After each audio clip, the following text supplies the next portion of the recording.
अगं आई, झाली का तयारी? मी का आईच्या मागे मागे करत होती. अगं हो, जरा धीर धर, झालंय सगळं. पण सेट होण्यासाठी फ्रीजमध्ये ठेवलंय, त्यात थोडा वेळ जाणारच ना. तू पण ना अगदी घोड्यावर असतेस. मिहिकाची आई म्हणजेच सुमनताई म्हणाल्या. ताई किती खुश होईल ना. म्हणजे मज्जाच आहे बाबा तिची.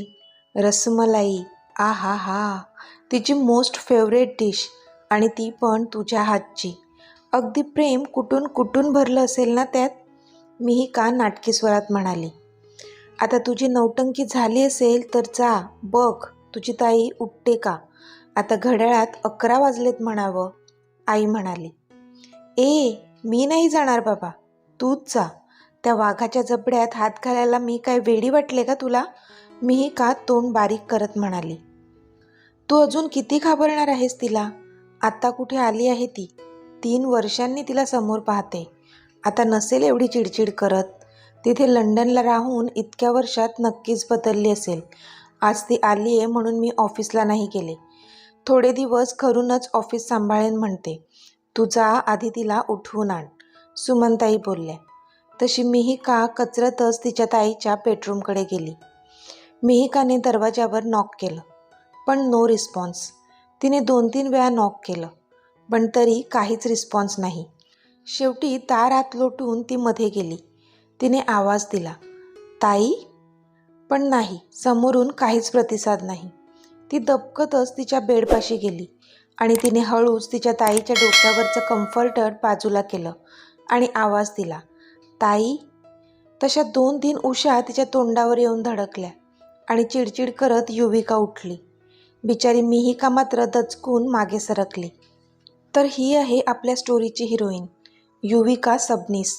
उंची 5.4 इंच, गोरा रंग, नितळ त्वचा, लांब केस, फिगर पण एकदम परफेक्ट. पण एकदम साधी राहणारी, अभ्यासाची आवड असलेली. पुस्तकी किडा म्हणाले तरी चालेल, पण स्वभावाने खूपच तापट. युविकाने बाजूला ठेवलेला तिचा चष्मा डोळ्यांवर लावला आणि मिहिकावर बरसली. 4 क्षण कोणी सुखाने झोपून देईल ना तर शपथ. युविका घाईघाईने बेडवरून उठली आणि बाथरूममध्ये फ्रेश व्हायला गेली. मिहिका मात्र पटकन तिथून सटकली. थोडी खुशच होत, कारण तिला जास्त ओरडा पडला नव्हता तिच्या ताईचा, म्हणून तेवढंच काय ते खुश. युविकाची फ्लाईट आज पहाटे 3 वाजता आली होती, त्यामुळे घरी येता येता तिला 4 वाजले होते. बिचारीला जेटलॅग पण लागलेलं होतं, म्हणून तिची झोप काही केल्या होत नव्हती पूर्ण, आणि त्यामुळे आधीच स्वभाव तापट असणाऱ्या तिची चिडचिड वाढली होती. युविका लंडन युनिव्हर्सिटीमधून तिचा बिझनेस मॅनेजमेंटचा कोर्स करत होती, म्हणून मागची 3 वर्षे ती तिथेच होती. तिच्या अजून 2-3 मैत्रिणी पण तिच्यासोबत होत्या. त्यांच्यासोबतच ती तिथे राहत होती आणि आज ती तिचं शिक्षण पूर्ण करून भारतात परत आली होती. तिचं स्वप्न होतं की तिच्या आईला ऑफिसच्या कामात हातभार लावायचा आणि त्यांची कंपनी अजून मोठी करायची. युविका आंघोळ करून स्वतःचं आवरून खाली आली. आई आणि मिहिका तिचीच वाट बघत होत्या. आज सगळं युविकाच्या आवडीचं जेवण बनवलं होतं तिच्या आईने. आधी तर आईने तिला कडकडून मिठी मारली. डोळ्यातून अश्रू दोघींच्याही वाहत होत्या. इतक्या वर्षांनी भेट जी झाली होती त्या मायलेकींची. तसे तर व्हिडिओ कॉलवर दोघी एकमेकींशी रोज बोलायच्या, पण असं समोरासमोर भेटून दोघीही इमोशनल झाल्या होत्या. मग मिहू त्यांना बघून लांबूनच बोलली, मी पण आहे इथे, मला विसरलात का? ती तोंड बारीक करून बोलली. तशा दोघीही हसल्या आणि त्यांनी तिला जवळ घेतलं. आता तिघीही एकमेकींच्या गळ्यात पडून होत्या. मग स्वतःला सावरत त्यांनी लंच केला. लंच झाल्या झाल्याच मिहू फ्रीजकडे धावली आणि तिने ते आईने बनवलेली रसमलाई काढली. तसं आईने हसूनच डोक्यावर हात मारला. रसमलाई पाहून युवीच्या चेहऱ्यावर स्माईल आली आणि तोंडाला पाणी सुटलं. तसा त्या दोघींनी मिळून त्या रसमलाईचा फडशा पाडला. सुमनताई मात्र दोघींना समाधानाने पाहत होत्या, अगदी डोळे भरून. पण त्यांच्या मनात मात्र दुसरेच विचार होते आणि त्याबद्दल त्यांना युविकाशी बोलायचं होतं. पण ती आत्ताच आली आहे तर 2 दिवसांनी बोलू असा विचार त्यांनी केला. असेच 5 दिवस पटकन निघून गेले. युविकाने 2 दिवस घरातच आराम केला होता आणि बाकीचे 3 दिवस मैत्रिणींसोबत एन्जॉय केलं होतं. कारण 3 वर्षांनी ती लंडनहून परत आली होती. त्यामुळे तिच्या स्कूल आणि कॉलेजच्या मैत्रिणींशी खूप साऱ्या गप्पा मारल्या होत्या तिने. तिला आता कुठे बरं वाटलं होतं. स्वभावाने जरी तापट असली तरी मैत्रिणींमध्ये असताना एकदम खुश असायची ती. रात्री तिघीही जेवायला बसल्या होत्या. मिहिका आणि युविका एकमेकींची मजामस्ती करत होत्या. सुमनताई त्यांना बघून खुश होत होत्या. त्या दोघी खूप लहान होत्या तेव्हापासून आई आणि बाबांचं कर्तव्य त्यांनी एकटीनेच पूर्ण केलं होतं. म्हणून त्यांना तसं बघून डोळ्यांच्या कडा ओलावल्या होत्या त्यांच्या. पण पटकन त्यांनी डोळे पुसले. आता जेवण झालं होतं त्यांचं. तोच सुमनताई बोलल्या, युवी, जरा रूममध्ये येतेस का माझ्या? थोडं महत्त्वाचं बोलायचं होतं तुझ्याशी. हो आई, काय झालं? काही टेन्शन आहे का? युविकाने विचारलं. नाही ग, काही टेन्शन नाही. तू ये जरा, तुमचं झालं की, सुमनताई बोलल्या. आई, मी पण येऊ का? मिहिकाने विचारलं. नाही, तू जाऊन झोप. मला ताईशी बोलायचं आहे थोडं महत्त्वाचं, सुमनताई बोलल्या. तशी मिहिका तोंड बारीक करून तिच्या बेडरूममध्ये गेली आणि युविका सुमनताईच्या पाठी त्यांच्या रूममध्ये आली. थोडा वेळ कोणीच काहीच बोललं नाही. पण सुमनताईंना कळत नव्हतं विषय कसा काढावा तिच्यासमोर. आधीच तवा तापलेला असतो हिचा. तिच्या मुलीचा स्वभाव त्यांना माहीत होता, म्हणून बोलायला थोडं कचरत होत्या त्या. शेवटी युविकाच बोलली, आई, काय झालंय? तुला काय बोलायचं होतं माझ्याशी? मग सुमनताईंनी एक दीर्घ श्वास घेतला आणि त्या बोलल्या, बरं सांगते, पण तू चिडू नको हां. आधी प्लीज ऐकून घे माझं, सुमनताई बोलल्या. हो आई, तू सांग तरी, किती कोड्यात बोलणार आहेस? आता मलाच वैताग यायला लागलाय, युविका बोलली. बरं, ते काय आहे ना, वत्सननी तुला लग्नासाठी मागणी घातली आहे, अक्षयसाठी, सुमनताईंनी एकदाच बोलून टाकलं. पण ते ऐकून युविका मात्र सुन्न झाली. काय? ती बोलली. हे बघ युवी, चिडू नको. त्यांनी फक्त प्रस्ताव मांडलाय. पण तुझी मर्जी असेल तरच पुढे जाऊ असंही म्हणाल्या त्या. तू जास्त टेन्शन घेऊ नको ह्या गोष्टीचं. तू वेळ घे, विचार कर आणि नंतर सांग तुझा निर्णय, सुमनताई खूप कळकळीने तिला सांगत होत्या. कारण त्यांना त्यांच्या मुलीलाही दुखवायचं नव्हतं आणि त्यांच्या वत्सनना पण दुखवायचं नव्हतं. जर हे लग्न झालं तर सुख युविकाच्या पायाशी असेल, हे त्यांना माहीत होतं. स्वतः जितके हाल काढले होते ते मुलीच्या आयुष्यात त्यांना नको यायला होते. आणि अक्षय खूप चांगला मुलगा होता. लहानपणापासून ते त्यांना ओळखत होत्या. तो युविकासाठी अगदी योग्यच आहे असंच त्यांना वाटत होतं. पण आई, अजून माझं वयच किती आहे? फक्त 23 वर्ष. इतक्या लवकर तू मला लग्न करायला सांगतेस? आत्ता कुठे माझं शिक्षण पूर्ण झालंय. मला अजून आपलं ऑफिस सांभाळायचं आहे, युविका बोलली. अगं, इतक्या लवकर लग्न नाही करायचं आहे. 1-2 वर्षांनी लग्नाचं बघू. फक्त तुम्हा दोघांची पसंती असेल तरच गोष्ट पुढे नेऊ, एवढंच, सुमनताई बोलल्या. अक्षयने ह्या लग्नासाठी होकार दिलाय? शेवटी युविकाने विचारलंच. हो, त्याचा होकार आहे. म्हणून तर वत्सनने मला तुझ्याशी बोलायला सांगितलं, सुमनताई बोलल्या. त्यावर युविकाला आश्चर्य वाटलं. खरंच? अक्षयचा होकार आहे या लग्नाला? ती विचार करू लागली. पण तिला तसं विचार करताना पाहून सुमनताई बोलल्या, युवी, तू टेन्शन नको घेऊ. हे बघ, तुझ्यावर काहीही जबरदस्ती नाही आहे. तू शांत विचार कर बाळा. शेवटी हा तुझ्या पूर्ण आयुष्याचा प्रश्न आहे. तुला कोणाबरोबर काढायचं आहे हा सर्वस्वी तुझा निर्णय असेल. पण अक्षय खूप चांगला मुलगा आहे आणि तू त्याला लहानपणापासूनच ओळखतेस, म्हणून मला तो तुझ्यासाठी योग्य वाटतो. तो खूप सुखात ठेवेल तुला, सुमनताई बोलल्या. आई, गुड नाईट, युविका बोलली आणि जाऊ लागली. तोच सुमनताईंनी तिचा हात पकडला. युवी, तुझ्या मनात दुसरं कोणी आहे का? सुमनताईंनी विचारलं. नाही आई, असं काहीच नाही आहे.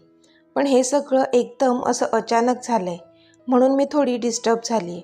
मला थोडा वेळ हवा आहे विचार करायला, युविका बोलली. आता मात्र सुमनताईच्या चेहऱ्यावर समाधान पसरलं. ती विचार करेन एवढं तरी बोलली. ठीक आहे बाळा, तू विचार करून निर्णय घे. मला माहीत आहे तू योग्यच निर्णय घेशील. गुड नाईट, सुमनताई बोलल्या आणि युविका तिच्या बेडरूममध्ये निघून गेली. युविका तिच्या बेडरूममध्ये आली आणि बेडवर आडवी झाली.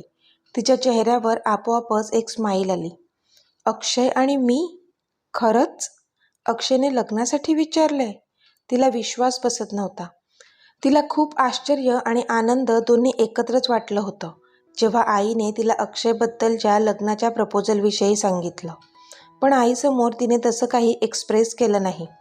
असं लगेच कसं हो म्हणायचं ना, म्हणून तिने थोडा वेळ मागितला विचार करण्यासाठी. लहानपणापासून ते एकमेकांना ओळखत होते. लहानपणीचा क्रश होता तिचा तो.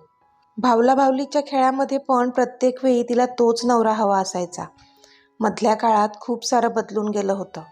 काही अशा गोष्टीसुद्धा घडून गेल्या होत्या की ज्यामुळे सगळ्या पुरुषाची चीड होती तिच्या मनात. पण अक्षयसाठी नेहमीच सॉफ्ट कॉर्नर होता. तो होता पण तसाच. तिला त्याच्यासोबत खूप कम्फर्टेबल वाटायचं. म्हणून आता 2 दिवसांनी ती तिचा निर्णय कळवणार होती आईला. म्हणजे निर्णय तिचा होच असणार होता. पण लगेच नव्हती सांगू शकत ना, म्हणून. मग अक्षयचाच विचार करत झोपी गेली ती. इथे सिटी हॉस्पिटलमध्ये एक इमर्जन्सी आली होती. डॉक्टर, प्लीज वाचवा माझ्या मुलाला. सगळं काही तुमच्याच हातात आहे. माझा एकुलता एक मुलगा आहे हो. प्लीज. एक 60-65 वयाचे गृहस्थ त्याच्या तरुण मुलाच्या प्राणाची भीक मागत होते डॉक्टरांकडे. कारण सध्या तरी त्यांच्यासाठी डॉक्टरच देव होता. पण त्या डॉक्टरांनी त्या गृहस्थाला धीर दिला. बाबा, काळजी करू नका. आम्ही आमचे पूर्ण प्रयत्न करू. तुम्ही धीर सोडू नका. सगळं नीट होईल. Nurse, fast. Take him into the operation theatre. तो डॉक्टर बोलला आणि ऑपरेशन थिएटरमध्ये निघून गेला. फॉर्मल ड्रेस, डोळ्यांवर स्पेक्स, सिम्पल पण हँडसम. तर हा आहे डॉक्टर अक्षय इनामदार, शहरातील बेस्ट हार्ट सर्जन. हो, तोच अक्षय, ज्याचं लग्नाचं प्रपोजल आपल्या युविकाला आलं आहे. आता 2 दिवस उलटून गेले होते आणि शेवटी आईने युविकाला विचारलंच. युवी, तू विचार केला का अक्षयबद्दल? म्हणजे तुझा काय निर्णय आहे? त्यावर युविका थोडी हसली. तिच्या चेहऱ्यावरची लाली सगळं सांगून जात होती. पण तरी आईला तिच्या तोंडून ऐकायचं होतं. हो आई, माझा होकार आहे ह्या लग्नाला, तिने लाजतच सांगितलं. तसं सुमनताईच्या चेहऱ्यावर समाधान पसरलं. त्यांना खूप आनंद झाला. चला, पोरीचं आयुष्य सार्थकी लागणार. तिचं भविष्य सिक्युअर होणार, म्हणून त्या खुश होत्या. तू इमॅजिन नाही करू शकत युवी की तुझ्या होकाराने मला किती आनंद झाला आहे. मी आलेच देवापुढे साखर ठेवून. त्या बोलल्या आणि देवापुढे साखर ठेवायला गेल्यासुद्धा. इथे एका मोठ्या विलामध्ये सगळीकडे रेलचेल चालू होती माणसांची. इनामदार विला, एक भव्य दिव्य इमारत. इमारत काय म्हणायची, राजवाडाच म्हणाले तरच योग्य होईल. इतका भव्य आणि तितकाच अट्रॅक्टिव्ह असा विला होता तो. कोणी पहिल्यांदा जरी पाहिलं तरी त्या विलाच्या प्रेमात पडेल इतका सुंदर होता. डोळ्यांना सुख देणारा. श्रीमंती अगदी ठासून ठासून भरलेली दिसत होती प्रत्येक गोष्टीत. एकेका वस्तू ज्या विलामध्ये होत्या. मग ते त्या विलाच्या बाहेरचं एंट्रन्समधलं लॉन असो किंवा मग त्याच्या आजूबाजूला पसरलेलं ते हिरवंगार आणि रंगीबेरंगी फुलांनी आच्छादलेलं गार्डन असो. फुलं पण सगळी विदेशीच, त्यामुळे ते जरा जास्तच डोळ्यांना सुख देत होतं. कारण भारतात अशी फुलं बघायला कुठे मिळतात. पण इनामदारांनी ते शक्य करून दाखवलं होतं.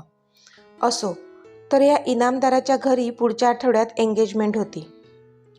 अक्षता इनामदारची. अक्षय इनामदार ह्याची छोटी बहीण, म्हणून घरात सगळीकडे रेलचेल सुरू होती. सुमनताईंना युविकाचा लग्नाला होकार आहे हे त्यांच्या वंसांना कळवायचं होतं. तसा त्यांनी फोन केला तर समोरून त्यांच्या वंसांनी फोन उचलला. हॅलो. तर ह्या आहेत आकांक्षा इनामदार, एक स्मार्ट बिझनेस वुमन, अक्षयची आई. हॅलो वंस, एक गुड न्यूज आहे, सुमनताई बोलल्या. हां बोल ना सुमन, काय गं? म्हणजे मला असं वाटतंय युविकाने. आकांक्षा पुढे काही बोलणार तोच सुमनताई बोलल्या. हो वंस, युविकाने ह्या लग्नाला होकार दिलाय. आता मात्र आकांक्षाला खूप आनंद झाला. अरे वा, ही तर खूप मोठी गुड न्यूज आहे सुमन, त्या भाऊक होत बोलल्या. पण मग त्या बोलल्या, सुमन, पुढच्या आठवड्यात एंगेजमेंट आहे ना आपल्या अक्षताची, मग तुम्ही उद्याच इथे या. म्हणजे कसं युविका आणि अक्षयला पण वेळ मिळेल सोबत घालवायला. तसं सुमनताई बोलल्या. पण वंस, मला ऑफिस सोडून नाही येता येणार इतक्या लवकर. मी एंगेजमेंटच्या 2 दिवस आधी आले तर नाही का चालणार? आणि मिहूची पण एक्झाम चालू आहे, म्हणजे तिलाही नाही जमणार. मी युवीला पाठवते उद्या. मी आणि मिहू आम्ही नंतर येतो, चालेल का? बरं ठीक आहे, जसं तुम्हाला जमेल तसं, पण युवीला नक्की पाठवून दे. ओके, आकांक्षा बोलल्या आणि फोन ठेवून दिला. दुसऱ्या दिवशी दुपारी युविका निघाली पुण्याहून मुंबईला यायला. संध्याकाळी ती मुंबईला पोहोचली होती. तिथून अक्षयनेच तिला पिक केलं आणि तो तिला इनामदार विलामध्ये घेऊन आला. अक्षयची जॉईंट फॅमिली होती. त्याची आई, बाबा, मोठे बाबा, मोठी आई आणि त्यांची मुलं, एक आत्याही होती जी तिच्या मुलीसोबत राहत होती. युविका सगळ्यांना भेटली. ती सगळ्यांना ओळखत होती, कारण लहानपणी ती इथेच तिच्या आत्याकडे वेकेशनमध्ये यायची, म्हणून सगळ्यांची ओळख होती तिच्याशी. तिने सगळ्या मोठ्यांना पाया पडून त्यांचे आशीर्वाद घेतले. सगळ्यांशी थोडंसं बोलून मग अक्षय तिला गेस्ट रूममध्ये घेऊन गेला. तिला त्याला विचारायचं होतं की त्याने लग्नाला होकार दिला म्हणजे त्याला पण ती आवडत होती का. तिला खूप आनंद होत होता, पण ती त्याच्याशी बोलणार इतक्यात त्याला फोन आला आणि तो एक्सक्यूज मी म्हणून तिथून निघून गेला. आता रात्रीचं जेवण वगैरे करून युविकाही तिच्या दिलेल्या गेस्ट रूममध्ये झोपून गेली. तिला सकाळी लवकर उठायची सवय होती, म्हणून तिला 6:30लाच जाग आली. तिने डोळे किलकिले करून ती उठली. बाजूचा चष्मा डोळ्यांवर चढवला आणि बाल्कनीमध्ये दोन्ही हात वर करून आळस देऊ लागली. इतक्यात तिची नजर समोर लॉनमध्ये गेली, तर एक डॅशिंग हँडसम तरुण, जो की शर्टलेस होता. पूर्ण घामाने भिजला होता तो, पण त्याची ती बॉडी, बायसेप्स, ते थोडेसे golden hair, oh my God, एखादा हॉलिवूड हिरोसुद्धा त्याच्यासमोर फिक्का वाटेल इतका जबरदस्त लुक होता त्याचा, एकदम परफेक्ट. तिथे तो वॉर्मअप करत होता. बहुधा जॉगिंगला जाऊन आला होता आणि तिथेच मोकळ्या हवेत वर्कआउट करत होता. तर हा आहे आपल्या कथेचा हिरो, आदित्य इनामदार, अक्षयचा कझिन. तिथे आपली युविका त्याला बघून एकटक तशीच बघत राहिली होती कधीपासून. पण ती आपल्याला कधीपासून तशीच बघत आहे हे पाहून तो जोरानेच ओरडला, शो संपलाय, अजून किती ताडणार, निघा आता. त्याचा भारदस्त आवाज तसा तिच्या कानावर पडला. ती चांगलीच भानावर आली. बिचारी घामाघूम झाली होती. ती तशीच मागे वळली आणि आत आली. हृदयावर हात ठेवून बोलली, अरे बापरे, हा इथे काय करतोय. हा तर. तिला आता त्याची भीती वाटत होती. तर मित्रमैत्रिणींनो, आजचा कथेचा पहिला भाग तुम्हाला कसा वाटला ते मला कमेंटमध्ये सांगा. आणि जर आवडला असेल तर व्हिडिओला लाईक करा, शेअर करा आणि चॅनलला सबस्क्राईब करून बाजूची घंटी नक्की दाबा. चला तर भेटूया आपल्या पुढच्या भागात. तोपर्यंत धन्यवाद.